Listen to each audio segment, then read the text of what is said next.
On a related note, it's now on to A-Island news. The Australian territory Christmas Island has become the centre of attention recently after Google signed a cloud deal with the Department of Defence and now plans to build a large AI data centre on Christmas Island. If you aren't sure, the island is famous for a few things.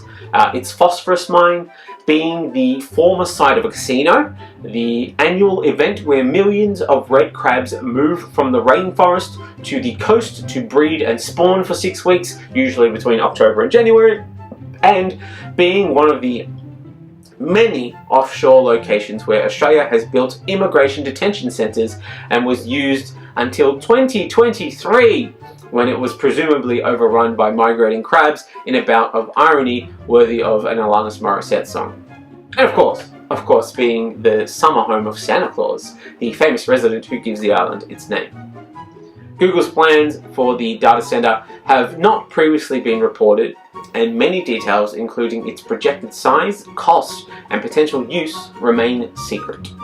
But we shouldn't worry. No, this is the company who removed their previous motto, "Don't be evil," from their code of conduct. So that bodes well for building a giant data center on a Pacific island covered in crabs, like it's a Bond villain's secret volcano lair. I can't see any problems coming from that. So it is good and believable that Google has come out ahead of things and assured the public the new facility is very normal and never going to be a place where anything evil will ever happen, ever. Certainly not. Military experts say that such a facility would be a valuable asset on the island, which is increasingly seen by defense officials as a critical frontline in monitoring Chinese submarines and other naval activity in the Indian Ocean. I don't know why we need to monitor Chinese activity so closely. It's not like we're trapped between our economic dependence on China and our desire to talk shit while hiding behind the US Marines like a drunk friend in a pub fight. That's definitely not true. That would be absurd. A Google spokesperson said, "We are not constructing a large artificial intelligence data center on Christmas Island." Obviously.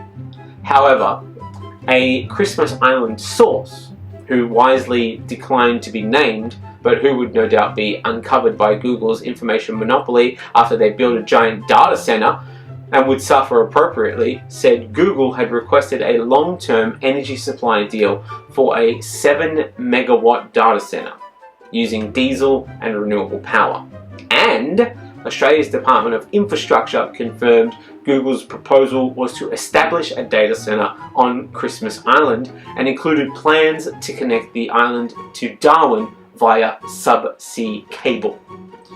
So, being lied to by an information superpower seems like a good way to start this relationship. Very normal. Some anti-war protesters were fearful of the impact on tourism, while business people are hopeful increased defense activity will boost the economy. Because look how much having a US Army base in the NT has given that place a booming economy. It's undeniable logic. I mean, look at it. It's a powerhouse.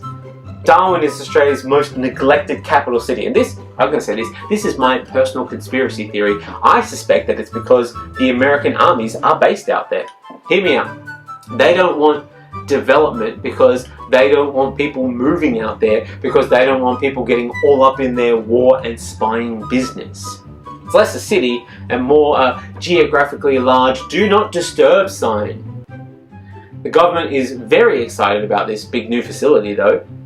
A new national AI capability plan to be unveiled by Industry Minister Tim Ayres, which is expected to include new measures to encourage the likes of Google and OpenAI to conduct AI training locally, which will be perfect for the government's new AI bullying platform.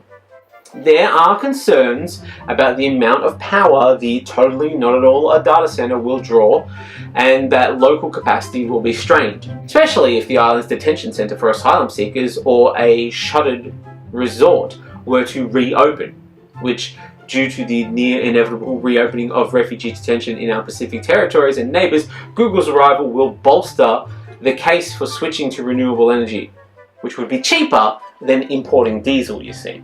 So, if you think about it, this is good news. While local island neighbour Kiribati might be lost to the waves forever, Google isn't going to spend all of this money on a totally not a data centre only to lose it to the waves. So the future is renewable energy on Christmas Island! What a good time. And that's all it took, was building a giant data centre and giving in to the business interests of one of the largest information monopolies on the planet. Man, imagine what we could achieve if we gave everything over to business. The PM said that it was an exciting time for Australian international relations and was excited to see Christmas Island finally being used for something other than horrifying PR disasters. They will not let the local crab population die, do you hear me? They're not going to do it. Even if the waves rise a little bit, that's actually good for the crabs, as they need to actually make it all the way to the ocean in order to spawn in the first place. So if the waves from climate change come closer, if they rise higher and come up the beach a little bit more, closer to their forest home, that means less of them will die on the journey to or back from spawning. So that's a good work-life balance for these crustaceans. It's something that we should all be proud of. You guys are always so focused on the negatives. I don't know what's wrong with you. I need you to take a moment to consider the benefits of some light climate change and storing all that AI slop that you love to produce and put online so often.